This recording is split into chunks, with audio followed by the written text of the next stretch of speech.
1 Petrus pasal 1 ayat 23. Dengar baik-baik. Karena kamu telah dilahirkan kembali. Ya, kamu telah dilahirkan kembali. Bukan dari benih yang fana. Bukan dari benih yang fana. Tetapi dari benih yang tidak fana. Iya, dari benih yang tidak fana. Oleh firman Allah. Yaitu firman Allah. Jadi Yesus firman menjadi manusia. Kita ini oleh firman mau dilahirkan, mertabiatkan tabiat ilahi. Terus? Oleh firman Allah, ya, yang hidup dan yang kekal. Hidup dan yang kekal. Jadi bukan cuma kita mampu meninggalkan segala cacat celah kita ini, tetapi kita diberi kemampuan untuk berjalan sampai ke dunia kekekalan. Saudara percaya? Itu tidak ada kekuatan dari dunia untuk sampai di situ, saudaraku. Kita mempunyai kekuatan ilahi. Kita mempunyai kekuatan dari firman untuk berjalan sampai masuk ke dalam daerah dunia kekekalan. Itulah kerajaan surga. Baca terus. Sebab semua yang hidup adalah seperti rumput. Iya, yang di dunia ini seperti rumput. Terus? Dan segala kemuliaannya seperti bunga rumput. Seperti bunga rumput. Terus? Rumput menjadi kering. Iya. Dan bunga gugur. Iya, bunga gugur. Terima kasih. Jadi begitu. Tubuh kita ini waktu panas kepanasan layu.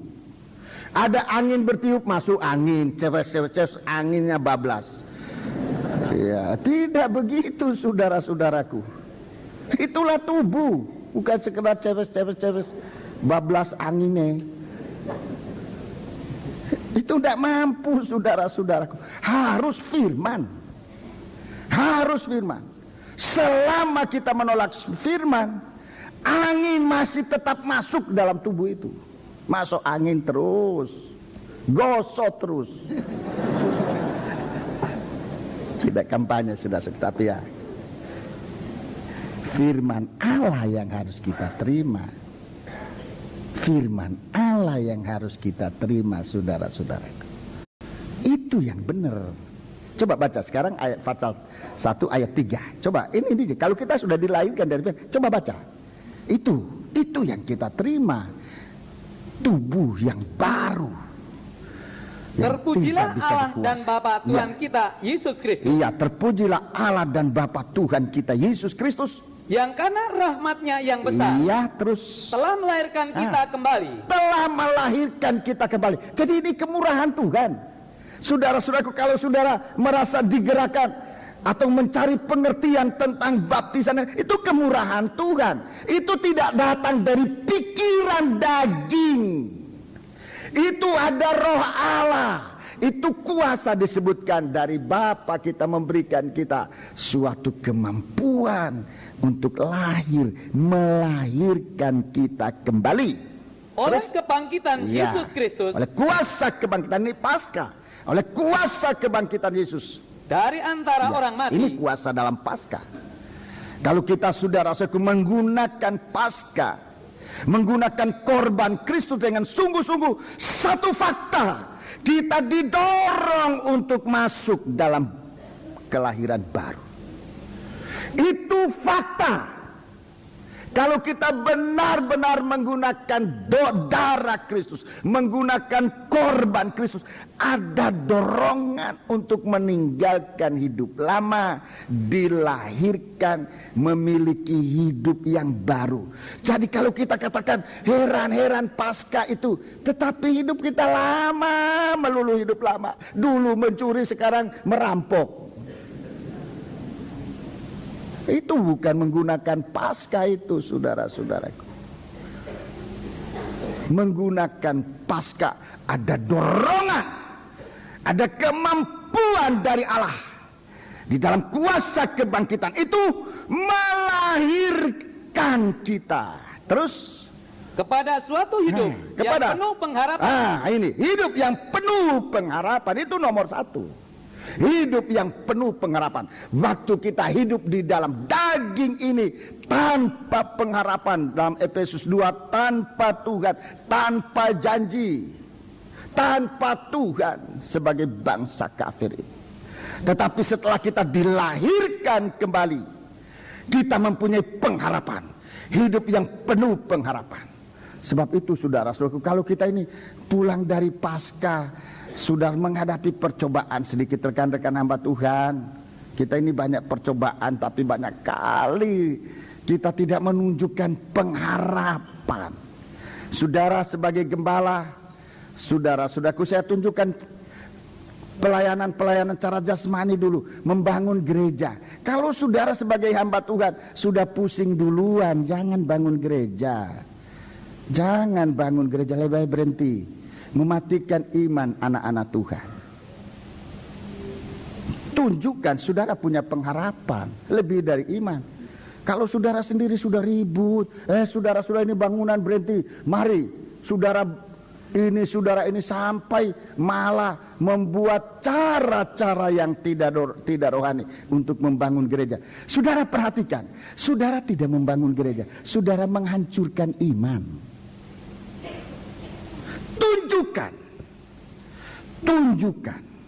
Dalam kebaktian Paskah, saya punya anak, dia saksi, saya tidak kasih uang. Memang saya tidak kasih uang, saya mau latih dia, saudara, seperti saya dilatih. Waktu saya jadi hamba Tuhan, pendeta saya dia katakan, kalau kamu ada uang baru kerja, kamu sama dengan orang dulunya. Mereka juga begitu. Kamu harus bisa dengan iman melakukan pekerjaan Tuhan. Dan itu saya praktikkan sampai sekarang, dan anak didik saya harus demikian. Saya tidak mau memanjakan begitu. Kepada sidang jemaat saya mau terus terang bahwa gereja di Malang itu sampai selesai saya tidak kasih uang 1 sen yang dipimpin oleh Pak V. Sebelum dia jadi gembala di situ, saya suka nyumbang. Saya kasih nyumbang. Ya, untuk ukuran saya cukup lumayan, sebab setiap kali saya kasih pasti di atas jutaan itu saya kasih. Sebelum anak saya itu. Tapi setelah dia stop, saya tidak kasih. Sampai sudah selesai saya tidak kasih 1 sen. Tuhan saksinya. Sebab kita jangan hidup tanpa pengharapan. Hidup tanpa pengharapan. Nanti gereja sudah dibangun tapi iman mati. Itu yang bahaya. Sebelum saya jadi hamba Tuhan, pernah saya membaca, saudara-saudaraku, suatu tulisan dari seorang misionaris. Dia bilang, waktu gereja masih gubuk, iman dari anak-anak Tuhan bagaikan tembok. Tetapi setelah gereja sudah jadi tembok, iman anak-anak Tuhan jadi gubuk, bobrok. Itu bahaya betul itu, saudara-saudaraku. Sebab itu mari, ini salah satu praktek yang sederhana, tetapi banyak kali kita mau tanpa sadar kita sedang mematikan iman. Iman. Kami membangun gereja di bukan Surabaya. Saya rupanya masih belum Surabaya. Tapi kalau saudara mau, ayo. Kalau mau, ayo. Masih ada kesempatan. Ini masih ada kesempatan. Jangan bilang Tuhan sudah mau datang, tidak usah bangun. Jangan pakai istilah itulah, Tuhan datang nggak datang ya. Kalau memang Tuhan izinkan bangun ya kita bangun. Waktu kami cari tempat, kami ada tempat tapi kemudian dikuasai oleh seseorang mengaku itu dia punya milik, padahal itu memang harusnya gereja. Saya bilang sama jemaat, keluar dan jangan bawa satu kerikil dari gereja itu. Jadi kita keluar dari satu gereja, kita disuruh keluar, saya ajak kita keluar saja daripada kita ribut. Bagaimana ini memang kita punya ini, ayo mari kita perkara. Saya bilang jangan perkara-perkara, ngapain perkara? Keluar aja, jangan bawa satu kerikil, jangan ada yang nyungkil, oh ini dulu aku yang beli kerikil ini. Jangan dicungkil kerikil itu, biar aja kasih tinggal. Kemudian Tuhan tunjukkan kami satu tempat di tengah-tengah kota, saudara-saudaraku. Tapi wah, tidak kelihatan, sebab di situ ada tumbuh segala macam, juga ada, maafkan, ada ternak-ternak yang dipelihara, dan bukit itu tanah keras. Saya saksi ini sebab ada saksi-saksinya di sini. Dengar, saya bilang sama jemaat, ayo kita kerjakan ini gunung ini. Ada ayat mengatakan iman itu memindahkan gunung. Sudah percaya? Kita pindahkan gunung itu, ayo pindahkan. Tiap Senin kita kerja bakti, memindahkan gunung. Tidak pakai alat-alat yang hebat, tidak. Pakai pacul, ayo dipacul ini gunung ini sampai rata. Kemudian kita bangun gereja, waktu gereja sudah selesai, Pendeta Injono pergi tabiskan, dia kaget. Oh, kamu bangun gereja? Memang selama itu saya tidak pernah ngomong-ngomong. Kita bangun gereja, enggak, saya diam aja, bangun aja. Sudah selesai, dia bilang, kamu pindah ke Medan. Tapi saya bilang, saya baru bangun gereja, mau ditahbiskan. Kalau begitu aku mau tahbiskan. Oke, dia pergi tahbiskan. Dia, wah, kamu bangun gereja? Iya, saya bangun gereja, Om. Saya tidak ribut-ribut, dengan iman. Jadi saya mempunyai pengalaman. Jadi kalau saya ngomong mungkin agak keras buat rekan-rekan hamba Tuhan dalam pembangunan gereja, saya punya pengalaman. Waktu saya pengerja di sini, jemaat di sini belum punya gereja.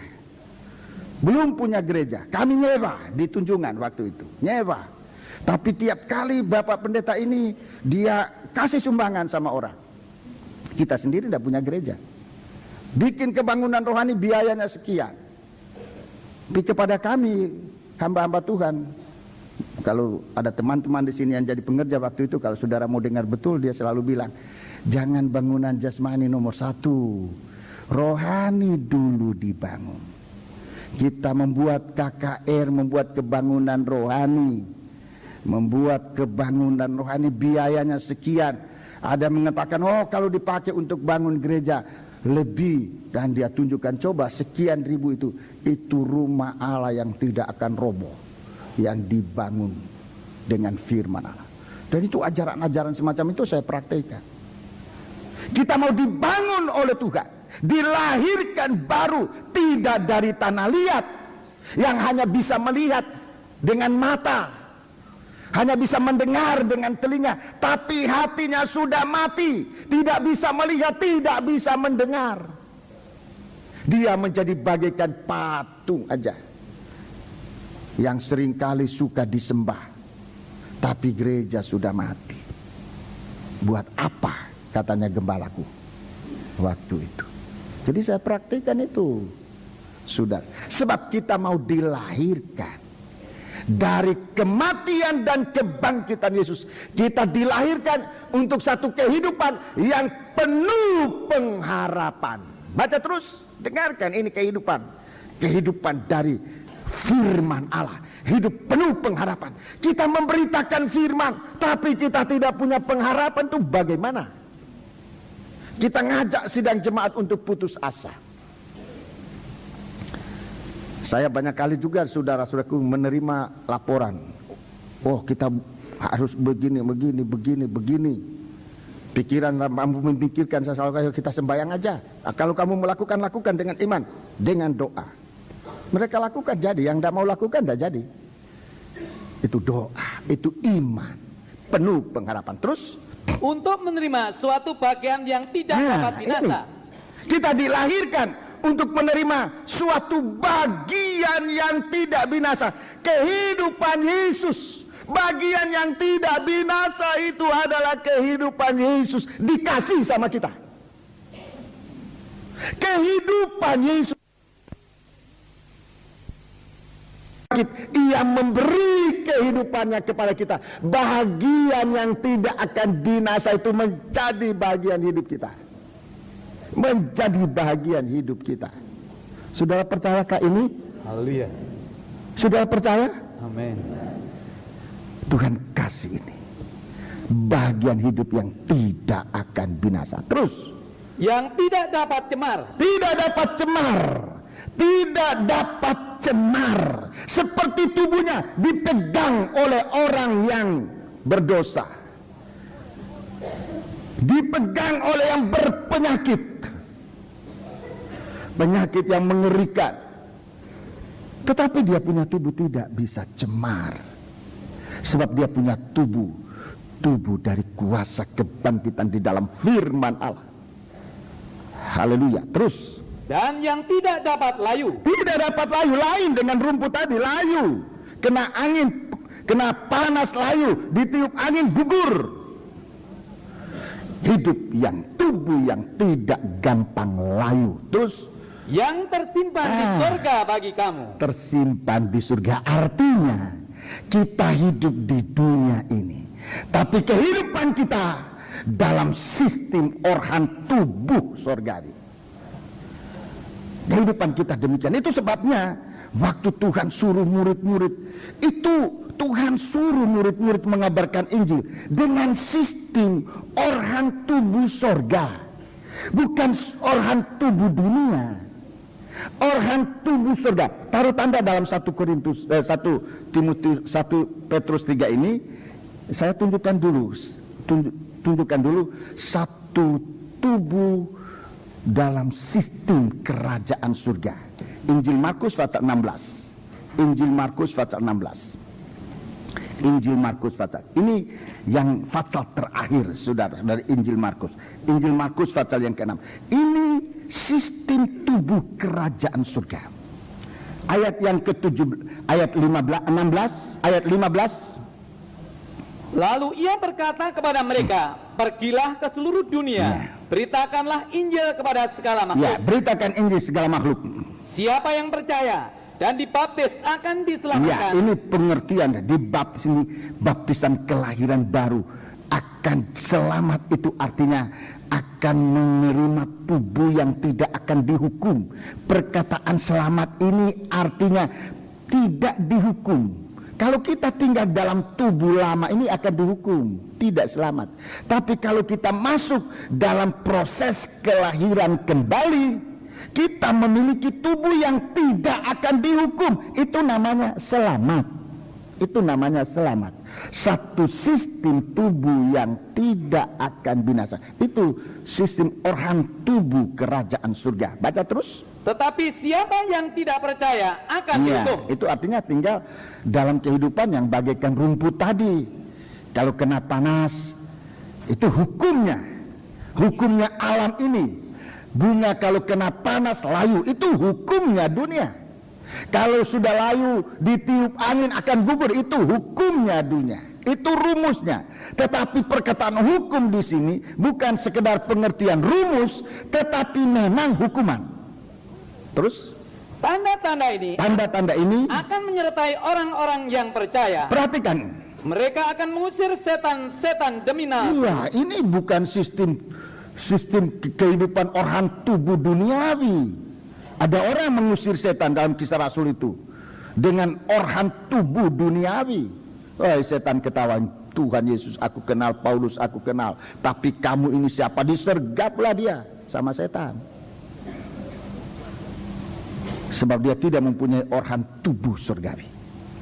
Baca terus. Mereka akan berbicara dalam bahasa-bahasa baru bagi mereka. Nah, ini terus. Mereka akan memegang ular. Dan sekalipun mereka minum racun maut. Ya, minum racun maut terus. Mereka tidak akan mendapat celaka. Iya.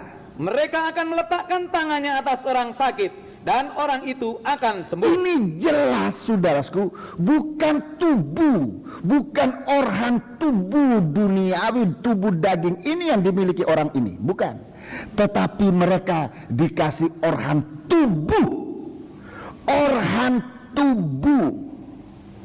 tubuh surgawi. Saudara, kalau dia taruh tangan sama orang, kalau dia tumpangkan tangan sama orang, ini sembuh. Saudara, sebab di seluruh sel kehidupan orang ini mempunyai kuasa surgawi. Dia memiliki susunan orhan tubuh kerajaan surga yang dialiri seluruhnya oleh kuasa Allah. Dia minum racun. Kalau tubuh biasa minum racun akan sedikitnya akan gelagapan, bisa mati. Kalau dosisnya lebih banyak. Saudara, kalau saya bicara ini bukan berarti saudara, oh, tempo hari saya minum racun tidak mati, dosisnya kurang, nanti pulang saya tambah dosisnya. Pendeta ngomong begitu, jangan, itu bukan hidup begitu. Itu hidup tanpa pengharapan, bunuh diri. Itu saudaraku, tidak ada kehidupan buat dia. Dan Tuhan katakan orang tidak punya kehidupan itu tidak bisa masuk surga. Jadi ini memiliki ini, saudaraku. Ini orhan tubuh yang diberikan oleh Tuhan dalam setiap kelahiran baru.